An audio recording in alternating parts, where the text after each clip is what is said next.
Hi, I'm Fred Koury, President and CEO of Smart Business Network, and welcome to SmartTalk. My guest today is Mark Kaufman.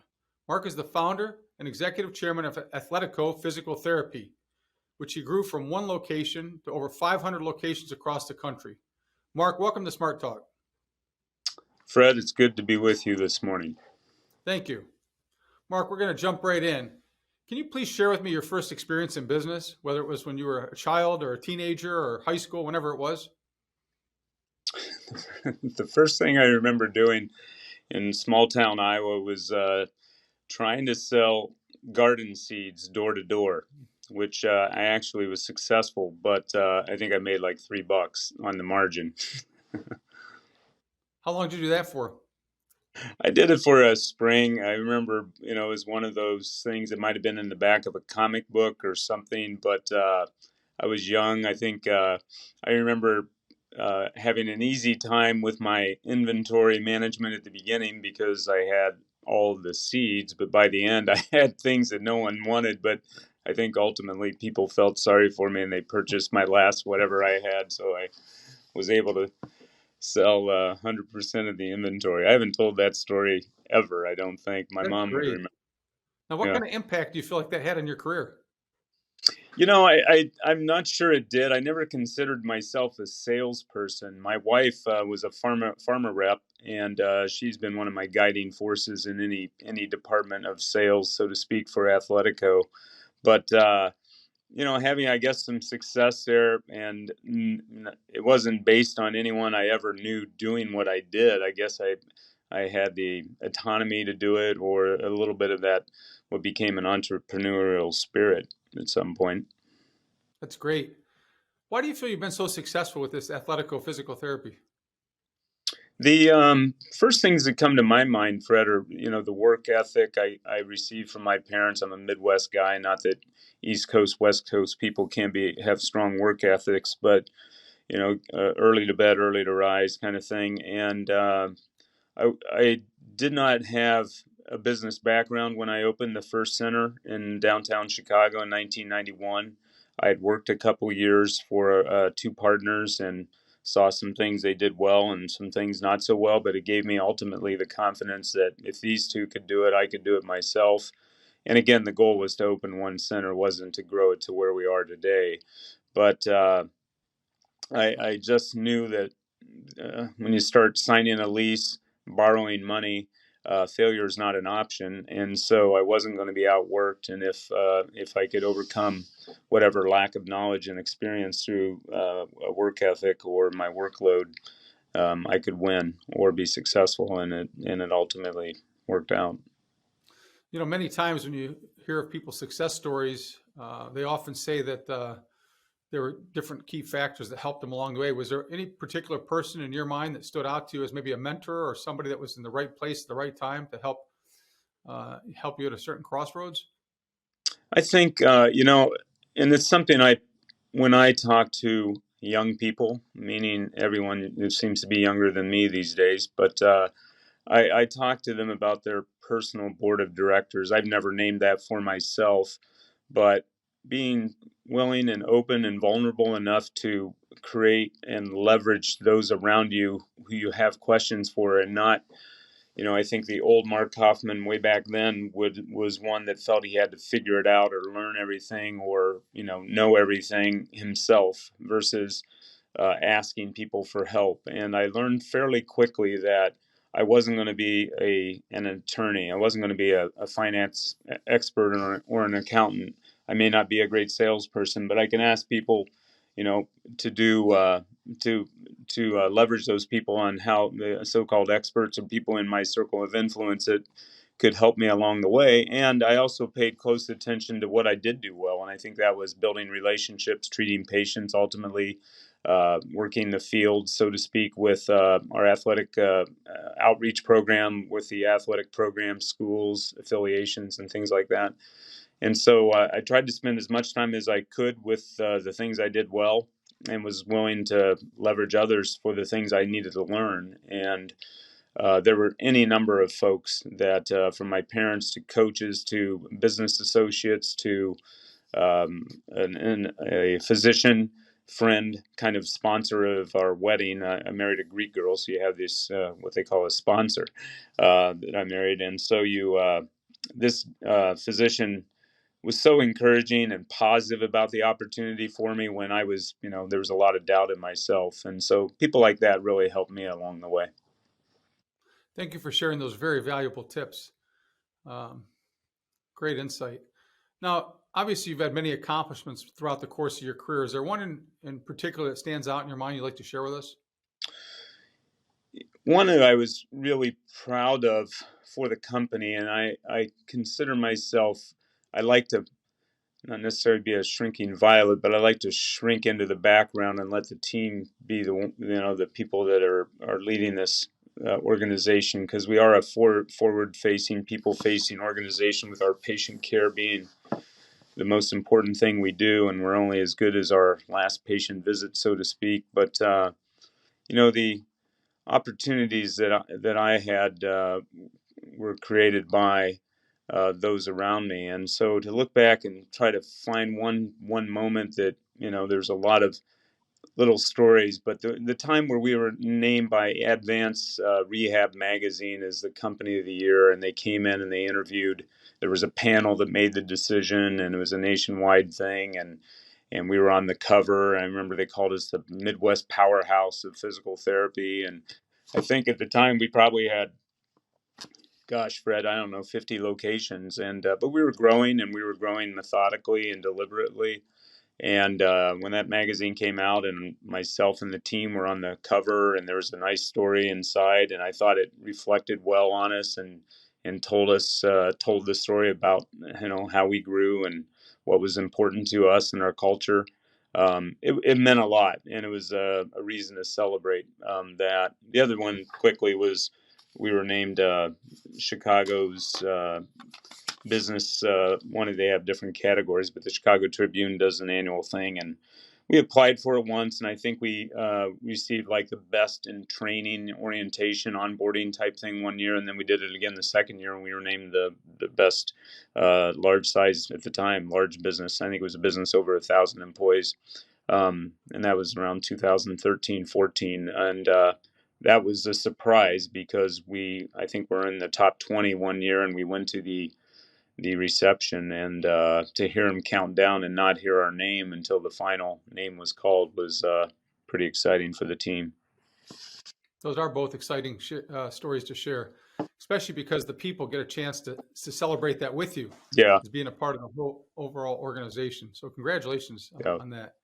Now, with many victories, sometimes also come bumps in the road. I don't know if there's a particular mistake that you made along the way, or something that stands out in your mind that said, "Oh, I wish I could do that over," or maybe I learned something from it. I tell the team when I speaking to managers, of our clinic managers or our site managers, I I start the conversation with, "Look, I've seen almost everything, though I'm still surprised at things I see."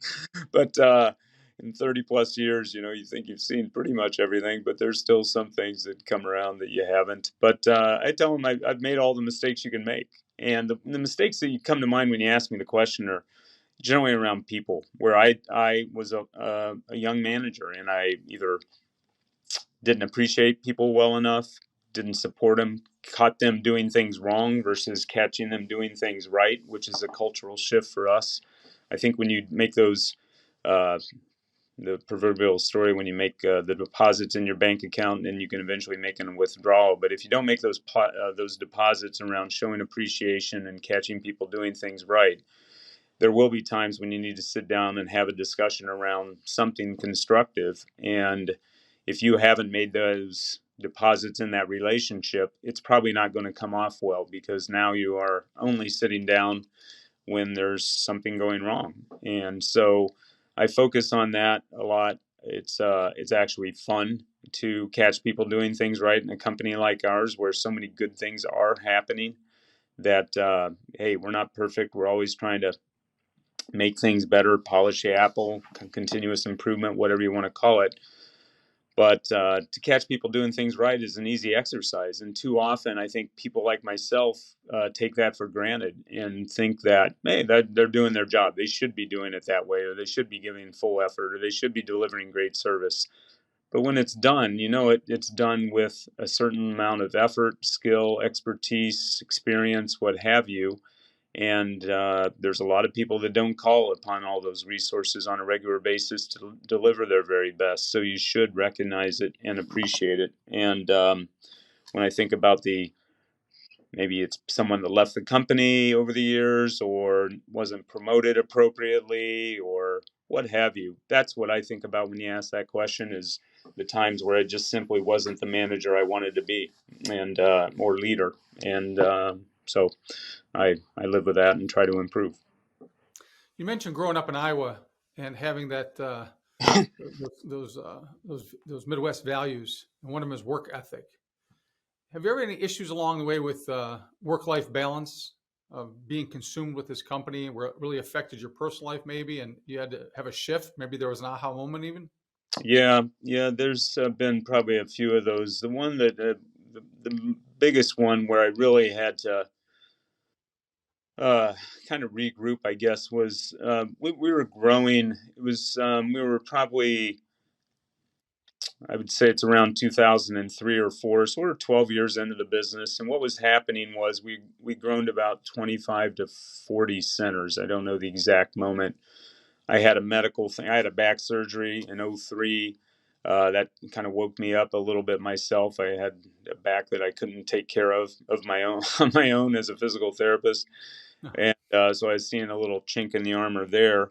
But also, I felt like I was treating patients full time, and I was still anytime I was in the clinical facilities treating patients, I wanted to be in my corporate office, catching up with emails, meetings, work, a lot of things that the business required or dominated my outside of the clinic work, or uh, just administrative stuff that I was getting behind. So I found myself, when I was in the clinic, I wanted to be in my office. When I was in my office, I wanted to be in the clinic. And I don't want to make this too dramatic. I'm a husband of 34 years and a father of three daughters, but I just felt like I wasn't being a good father. I wasn't being a good husband. I wasn't being a good leader, and I wasn't being a good physical therapist. And so I finally stepped back and said, okay, I need to let go of the clinical work.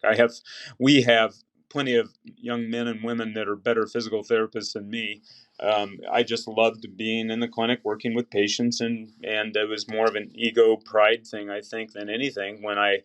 When we had grown the business to the level where I was neglecting my leadership responsibilities, and I finally had to call the ball there. So I started lessening my hours. It took too long. I should have probably just ripped the Band-Aid off and stopped. So I went from full time to 3 days a week to 2 days a week, or 3 mornings, or whatever it was. But I got there, and that was a hectic time and a bit of a struggle, because I'd never gone through anything like that. Sounds like you really phased it out over the course of time. Now, how long have you been just in the operational role versus hands-on in the clinic? So I think this probably around, I'm guessing now, Fred, but it's probably 2004 or five that I stopped treating patients. And so that's 17 years now. So I was a therapist from '89 to, I'll say, 2004 or five. And then I'm still licensed as a physical therapist, which proves challenging when I'm trying to manage my schedule and still take CEUs that allow me to be licensed, but it is what it is. What kind of advice would you give to somebody who might not have had the same kind of success that you've had to date, but does not have that work-life balance right now, and it is affecting his marriage and family, relationship with the kids? What kind of advice would you give?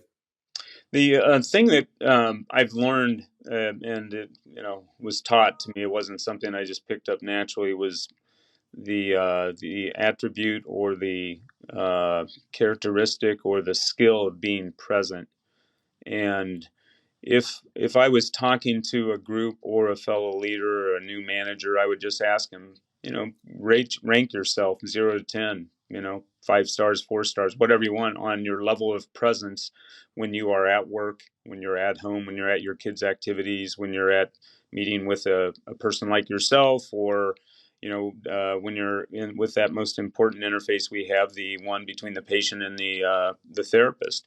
And if you find yourself giving yourself a poor score of your lack of presence when you're drifting and your mind's wandering, and if I'm here with you but yet I'm thinking about all the other things I should be doing, which I'm not, but then you can't give yourself a good score. So you have a lack of presence, and it's just a gift that being in the moment, or whatever you want to call it. Great athletes do it. I think great leaders do. Great people do.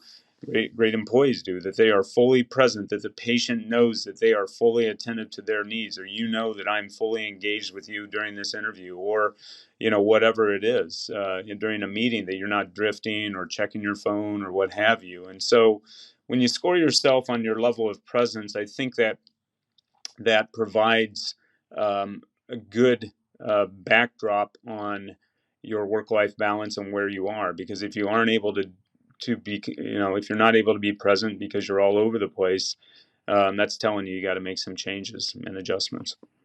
That's great wisdom. Great wisdom. Yeah, thanks. Is there anything that keeps you up at night right now?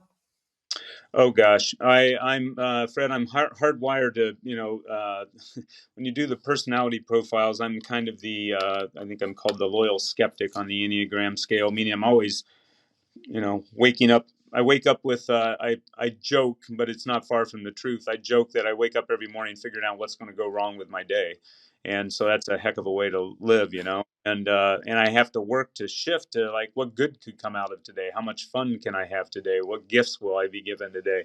What can I create today? And so it served me well. It's just the way I look at things. Where I think it's a bit of a negative uh, way of looking at things, but I look at what's going to go wrong, and I keep from letting it go wrong. And so I guess it served me pretty well. So I'm always thinking about, what's the next shoe to drop? Is it one of our payers is going to reduce our rates? Is Medicare going to come at us more harder? Are we going to have a recurrence of COVID? So all the things related to the practice. I stepped out of the CEO role in July of 2019. Chris Throckmorton, our CEO, is leading the company and doing a great job. And I'm here to support him. He and the team need to, do what they do best, and I need to stay out of the way. But I want to help them, and if there's any, feedback, guidance I can provide to them, or any parts of the business, I'm here to help. But I'm always worried about anything Athletico, because it's been such a big part of my professional life, my only part of my professional life for 31 years, and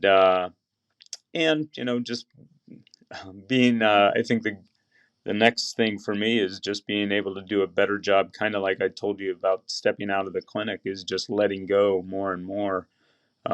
It's been a difficult time, obviously, with COVID and everything we've been dealing with the last few years to do that, but it's something I'm working on today.